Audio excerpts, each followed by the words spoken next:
Hello and welcome to OurVentura TV. My name is Jeffrey Donovan. I am the founder and guitarist for a band called the Guitar and Whiskey Club, and I'm joined today with Greg Collister, professional drummer, studio musician, and musician for hire. Today we're going to be talking about the differences between being a musician who's dedicated to being in a band versus being a studio musician for hire. While the two are not mutually exclusive, we're going to try to give you some insights into some of the differences. So first off, Greg, tell us about yourself. How'd you become a paid studio working musician? So I'm a professional drummer that's been drumming for about 24 years, and I started when I was 10 with our school band program and continued through school. I sought out my first drum teacher, Al Nachi, who's just an incredible career mentor and drum teacher, and then studied at Musicians Institute from the time I was about 18 to 19 for a year, and then continued on to my career path to find many different bands that I played with, toured with, and started to land some studio work as well. So it's been a slow, steady build, and I've been able to basically increase the volume of gigs and bands and studio work throughout the years through hard networking and just, developing my skills behind the instrument. Yeah. All right, very good. So your turn, Jeff. How long have you been playing in bands, and why is this the path that you've stayed on? Well, like you, I started off at a very young age. My parents were working musicians. I joined their band when I was about 11. I was actually playing drums with their band when I was 11. And cool.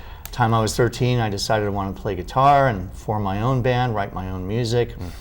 Did that through my early teens, playing in high schools and birthday parties, local gigs. Moved out to Hollywood and tried to make it in the business there with my own bands. I've always pursued the band perspective because of the fact that I'm really into it to write my own material and get that material out there and played in front of audiences, whether it be recorded or live shows. I love them best, and it's why I've taken the path I have. So great. So let's talk about some of the differences. When you're working with a band, when you have a new song idea, you bring it to the rest of the band, and it may or may not be complete, and sure. You get to do some collaboration, and you don't have any specific time constraints, so to speak. You get to be a little bit flexible about that. When you're a studio musician, though, you've got a very rigid schedule. So how much time do most of your clients give you to, say, learn the material and then come into the studio? How much time do you actually have to lay down a track? Okay, so that depends a lot on the situation. If it's a specific band that I'm working with, we will go through the pre-production phase, and we'll go through even the writing phase together, But when it's a call into a studio for just an artist that, I don't know, the time frame can be very, very slim. You can have as much as, or little as like 1 to 2 days, and just have to really put in a lot of reps on the material to come in and knock it out in the studio. So it really does depend on what your situation is, but a lot of times, it's just not much time. Right. You really have to come in and knock it out. Right. And how about the collaboration? And again, being in a band, you usually will let other members of the band collaborate with you a little bit, especially in their given parts and how they think that they should play or sing the part. What's it like in the studio? Do they give you any leeway in that regard as far as collaboration? Do you throw any of your own ideas in there, or is it really just laid out for you? Here's what we want. Play it like this. This is a great question. A lot of times it is laid out pretty well, and you're prepared for what's been given to you. But there also are situations that I've had even more recently where I was asked to collaborate and was asked to, try this part or that part in the bridge or the chorus that wasn't originally, down with the program drums before, or, what I had come up with. And so it's kind of a beautiful thing when you do get to go in and collaborate, because it is on the spot. It's not, pre-prepared, and your improvisational skills have to be really, really on point. Right. Yes. So, and I would also imagine relaying your specific ideas to the other musicians have to be extremely on point as well for them to follow what you're trying to suggest. Oh, of course. Yeah. Yeah. Okay. Well, along with the studio work, I know you also do a lot of work for hire for other bands. Get called in to substitute, things like that. Now, Yeah. being in a band, generally, like myself, who's been dedicated to this one band, even though you always try to find members in the band who you get along with well, Yes. who you have a really good working relationship with, but being called in for hire, you might not have that same camaraderie as you would being in a band. What's that like? What's the difficulties that are presented to you there? There's a lot of difficulties. There sometimes is just a lot of tension, as far as expectations and your nerves. You really have to have your nerves under control because you're trying to gain as much work as possible. Networking with these people, playing, doing studio tracks for them and live shows. We both know, you know this quite well, there's not much room for error on a live show. Compared to the studio, you can retake.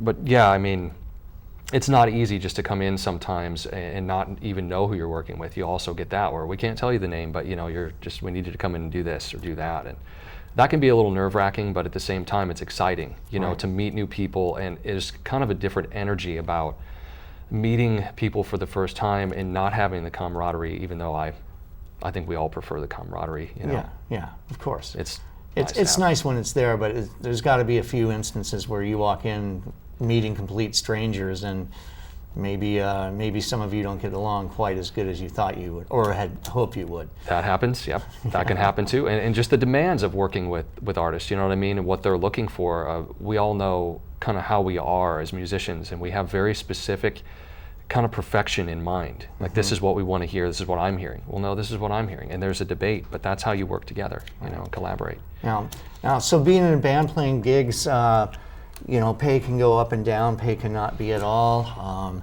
A lot of times you're just breaking even, getting to a gig and getting all your equipment there and set up and everything like that. You might do a long drive for cost you $50 in gas for get paid $25. Yeah. Hopefully you get paid more than that, but it's very up and down, and the whole band takes on that kind of responsibility. Now with you, you're basically getting paid every session. So how do you work that? Do you have a straight standard contract or fee that you charge, or is it on a one-by-one basis who you might be playing with as to what you might charge? This is another really great question, because it's so hard to know sometimes in negotiations whether you're going to get that gig or lose it because of the price you put out. And I think part of it is having a value and being respected in the industry without charging so much that people are like, this is ridiculous, I can't afford this. Because nobody wants to do that. I'm not trying to do that to people either. But I do kind of have set fees in mind, and then I also really have to negotiate with people too. Sometimes they can't pay that. If the budget's higher, then you might be getting paid a lot more. And I do have situations that pay better than others, just kind of like anything else in independent contractor or freelance type of work. Right. So that is really a case-by-case thing too, but I also try to stick to my guns and say, hey, I kind of have a minimum, and if they say it's this much, it's like, I'd like to see this, and in just the standard negotiation process, Right. Trying to make sure everybody is treated fairly and getting what they deserve. All right. Is important. Well, how do you feel now going down this career path, about the path that you've chosen? Is it something that you want to pursue doing this, the studio work, the musician for hire? Would you consider dropping it all to join a band if the right band came along? Would you prefer to do both if you could? What's your ultimate goal, and what do you see? Where do you see yourself going on this path?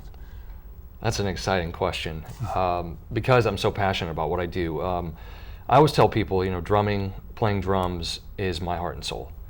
It truly is, and I'm sure you can relate to this, how much love you have for music is the reason why we continue to do it. My opinion is that perseverance has to be there. It has to be, because otherwise you won't get to go where you want to go. Mm-hmm. Too many people give up far too soon, and that's one message I really want to get across to everybody is do not give up. Whatever you do, do not stop. I see myself doing this for the rest of my life. I don't I've worked with so many amazing people. I don't know that I would want to just drop everything, but then again, sometimes we have to make that decision, you know, for the right band or big artist, major labels, you know, major tours. I would say I'm going to have to take it one day at a time, cross the bridges when I come to them. But if I have the right band, you know, I'm sure would go with that. But I have other just truly amazing situations I get to work with. And as we all know, it's a hustle. You know, you have to be able to do everything that you can, job-wise, as far as what I'm doing. You know, as being a hired musician, hired drummer for studio and live shows and stuff. Right, right. So, well, you know, with a band, also there's always there's some type of drama involved usually. I mean, you're dealing with 4 or 5, maybe 6, 7 people at a time. Everybody's got a little bit of different personality. Everybody has a different situation, but you're just doing this on your own, and you get to set who you do it for, who you want it for. But that could always change depending on how your rent prospects look for paying your rent this coming month. Correct?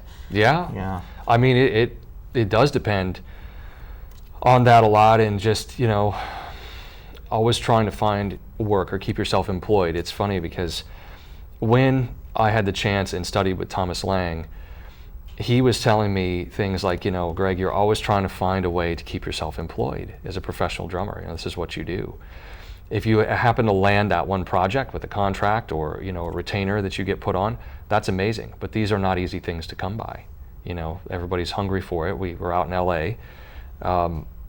I'm really interested from your perspective how you do this with the band. You have the one band situation, and that kind of is a goal for me, you know, to have that one situation. How do you do that? How do you manage? Well, you do have a lot of different individuals, and again, the most important part is trying to find the right individuals right up front. Yep. When you find the right individuals who all have the same mindset, mind frame of the type of music, the style of music, where you want to play, what you want to record, it makes it a lot easier when everybody is jiving like that. So first and foremost, I think is finding the right members in your band.